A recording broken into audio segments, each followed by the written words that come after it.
여러분 안녕하십니까? 이번 시간에는 마그네틱 다이폴 모먼트 자기성 극자에 대해서 알아보는 시간을 갖도록 하겠습니다. 우리가 MRI의 이완 과정을 이해하거나 혹은 MR에서 신호의 획득 과정을 이해하기 위해서는 이 자기성 극자에 대한 이해가 필요합니다. 이번 시간에는 마그네틱 다이폴 모먼트에 대한 내용을 간략히 언급하고자 합니다. 자기성극자라고 불리는 이 마그네틱 다이폴 모먼트는 크게 MRI에서 두 가지를 알고 계셔야 됩니다. 바로 오비탈 마그네틱 모먼트, 그 다음에 스핀 마그네틱 모먼트, 그래서 궤도자기 모멘트와 그 다음에 스핀자기 모멘트로 나눠지게 됩니다. 이 두 가지가 어떠한 것들을 내포하고 있는지 한번 알아보도록 하겠습니다. 자, 저것을 이해하기 위해서는 우리가 각 운동량의 개념을 알아야 되는데요. 각 운동량이라고 하는 것은 어떠한 질량이 반지름 R을 가지고 속도 V로 움직인다고 했을 때 요 질량에다가 이 속도 V에다가 반지름 R을 곱하면 이 질량의 각 운동량이 되겠습니다. 즉, 이 질량이 돌려고 하는 벡터 힘을 우리가 각 운동량이다 이렇게 정의를 하고 있습니다. 그러면 궤도 자기 모멘트는 어떠한 것이냐, 이해를 돕기 위해서 전자로 먼저 설명을 드리도록 하겠습니다. 자, 앞서서는 질량이 속도 V를 가지고 반지름 R의 회전 반경을 가지고 회전을 했었죠. 자, 그런데 이것을 우리가 각 운동량이라고 얘기를 했었습니다. 자, 그런데 만약에 이게 질량이 아니라 전자라고 한다면 전류가 흐르겠죠. 전자는 마이너스에서 플러스 쪽으로 반시계 방향으로 움직이게 되고요. 그때 전류는 반대 방향으로 흐르게 됩니다. 그래서 전자가 움직이게 되면 전류가 흐르게 되는 것이죠. 자, 그때 전류가 흐르는, 즉 전자가 휩쓸고 간 면적을 A라고 한다면 이 전하에 의해서, 즉 전류에 의해서 생기는 바로 힘이 궤도자기 모멘트가 되겠습니다. 그래서 이 궤도자기 모멘트는 우리 뒤에서 유도를 해보겠지만 EM분의 Q에다가 이 각운동량 앵귤러 모멘텀을 곱한 값으로 표현할 수 있습니다. 그래서 이 EM분의 Q가 바로 자기 회전비라는 것인데요. 왜 이런 것이 도출이 되었는지 알아보도록 하겠습니다. 즉 전류가 움직여서 만들어낸 궤도자기 모멘트는 전류에다가 그 전류가 휩쓸고 간 면적을 곱하면 그것이 바로 궤도자기 모멘트가 됩니다. 이 궤도자기 모멘트를 우리는 자기 회전비에다가 각 운동량을 곱한 값으로 정의를 하고 있는데요. 그러면 어떻게 이러한 값으로 치환이 되는지 알아보도록 하겠습니다. 전류가 돌아서 전자가 움직여서 전류를 생성하게 되죠. 근데 이때 이 전자는 궤도를 회전하게 됩니다. 즉, 이 전자는 전하로 표현할 수 있고 그 전하가 바로 이 궤도의 주기로 돌게 됩니다. 그래서 전하가 그 궤도를 어떻게 돌았느냐, 그게 바로 전류가 되는 것이죠. 그래서 I는 T분의 Q로 표현할 수가 있습니다. 그때 이 주기는, 이 전자가 돌고 있는 이 주기는 2πr, 이 원주를 갖다가 어떠한 속도로 돌았느냐라고 하는 것이 바로 주기가 되겠죠. 그때 전류가 휩쓸고 간 면적, 요 A는 바로 πr 제곱으로 나타낼 수가 있습니다. 그래서 우리가 ITA를 규정을 할 수가 있게 되는 것이죠. 그런데 궤도자기 모멘트는 전류에다가 전류가 휩쓸고 간 면적을 곱한 값이라고 했었죠. 자, 그러면 요 I 대신에 T분의 Q를 넣으면 되겠습니다. T분의 Q를 넣을 건데 이 T는 V분의 2πr라고 했으니까 이 T 자리에다가 V분의 2πr을 넣으면 됩니다. 자, 그러면 요건 이제 일이 생략된 거니까 이게 분모로 오고 이게 분자로 가면 2πr분의 QVA가 되겠죠. 자, 2πr분의 QVA를 갖다가 여기다가 각 운동량을 제가 그냥 곱하고 역수를 취해서 곱했습니다. 즉 그냥 곱하고 역수를 취했다는 것은 없는 것과 마찬가지죠. 이때 이렇게 곱해준 이유는 여기 있는 V를 생략하기 위해서입니다.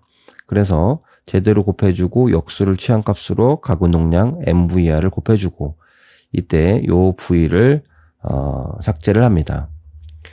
자, 그러면 남게 되는 게 2파이 R에다가 R이 2개니까 그 다음에 M이 남아있죠, 여기. 그래서 2M 파이 R 제곱이 분모로 오게 되고 QA가 남게 되는 겁니다. 거기다가 MVR이 살아남은 거죠. 자, 이때 요 파이 R 제곱은 아까 휩쓸고 간 면적 A로 표현할 수 있었습니다. 그러니까 분자와 분모의 A를 이렇게 없애주면 결론적으로는 2n분의 Q에다가 바로 각 운동량을 곱한 값이 됩니다. 이 2n분의 Q가 뭐냐면 앞서 말씀드렸던 자기 회전비가 되는 것이고 결론적으로는 우리가 이 궤도 자기 모멘트로부터 자기 회전비에다가 각 운동량을 곱한 값이 바로 궤도 자기 모멘트라는 것을 유도할 수가 있었습니다.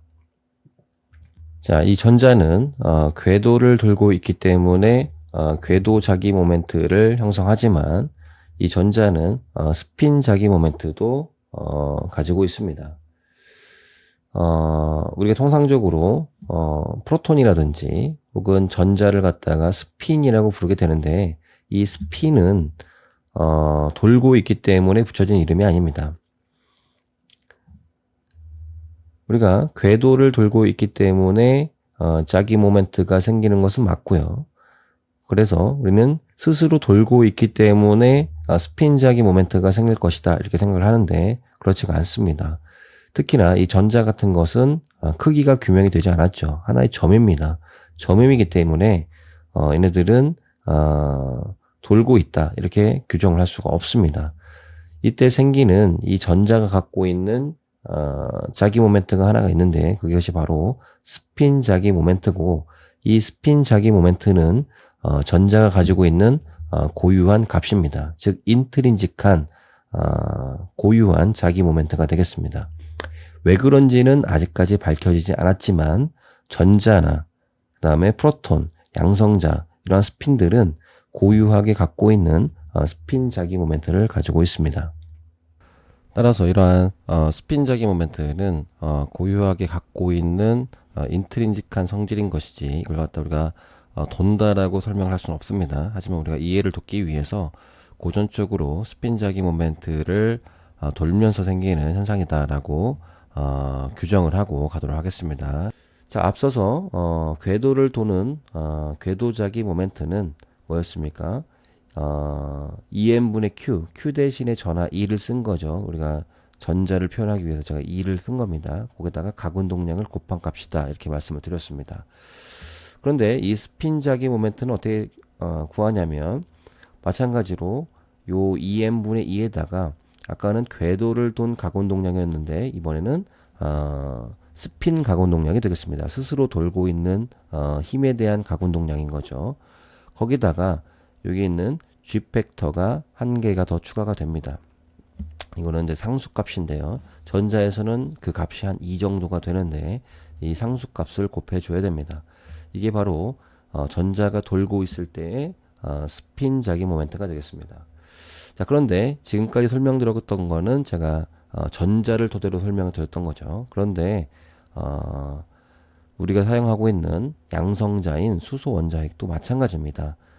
이게 전자가 아니라 이게 프로톤일 뿐인 거죠. 프로톤이 스스로 회전한다고 가정했을 때 그때 생기는 스핀 마그네틱 모먼트는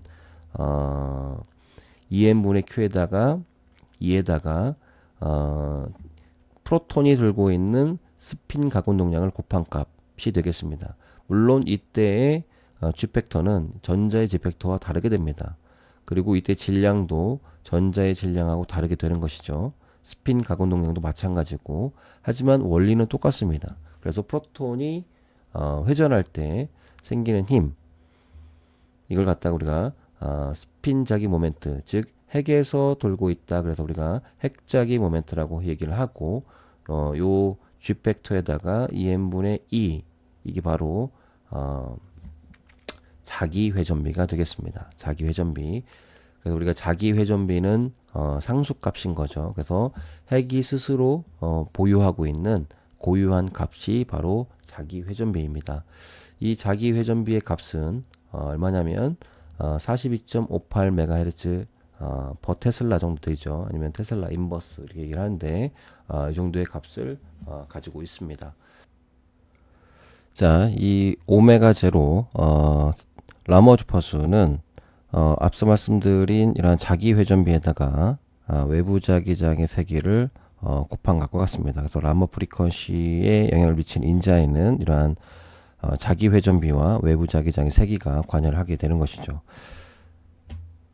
그래서 이 자기 회전비가 가장 높은 값을 갖고 있는 가장 높은 상수값을 갖고 있는 것이 바로 프로톤이기 때문에 우리가 프로톤을 사용을 하고 있는 것이고, 자기 회전비가 고정일 때 라마 프리퀀시를 증가시킬 수 있는 방법은 외부 자기장을 증가시키는 방법이기 때문에 우리가 계속해서 하이 테슬라 MRI가 나오고 있는 상황입니다. 그래서 우리가 세차 주파수는, 세차 운동은 어떤 겁니까? 이렇게 프로톤이 이렇게 54.7도의 앵글을 가지고 있죠. 그래서 이렇게 팽이처럼 뱅글뱅글 도는 운동을 하는 것을 우리가 세차 운동이다 이렇게 얘기를 하고요. 이 세차 운동을 구하는 값은 바로 이런 것이죠. 그래서 1.5 테슬라에서는 42.58MHz per 테슬라, 즉 자기 회전비에다가 자기장의 세기를 곱하니까 결국은 이 단위가 사라지고 결국은 세차 주파수는 메가헤르츠의 단위가 되게 되는 것입니다. 3.0 테슬라에서는 128 이렇게 되는 것이죠. 어쨌든 간에 이 자기 회전비가 라머 프리퀀시에 관여를 하게 되는 것입니다. 자, 그때 이 자기 회전비를 가지고 이렇게 세차 주파수가 결정이 됐는데, 이렇게 뺑글뺑글 도는 것을 갖다가 우리가 메가헤르츠로 표현을 하게 되는데, 왜 이렇게 표현을 하게 되냐면 다음과 같습니다. 저기 이제 메가헤르츠 선형 주파수의 단위인데, 저게 어떻게 나온 것이냐면 어떤 원형이 있다고 가정을 했을 때, 여기 지금 공이라고 가정을 하겠습니다. 이 공이 이 원형을 이렇게 돈다라고 가정을 하겠습니다. 오메가의 속도로 돌고 있는데, 이때 왼쪽에서 오른쪽으로 빛을 비춥니다. 오른쪽이 만약에 스크린이라고 한다면 이 공이 반지름 R을 가지고 이렇게 돌고 있다고 가정을 하겠습니다. 그러면 빛을 이렇게 조사를 했기 때문에 이 빛에 이 공이 비추는 거죠. 이렇게 스크린에. 저는 7개만 봤지만 사실상 이게 원을 따라서 쭉 이렇게 비추게 되는 것이죠.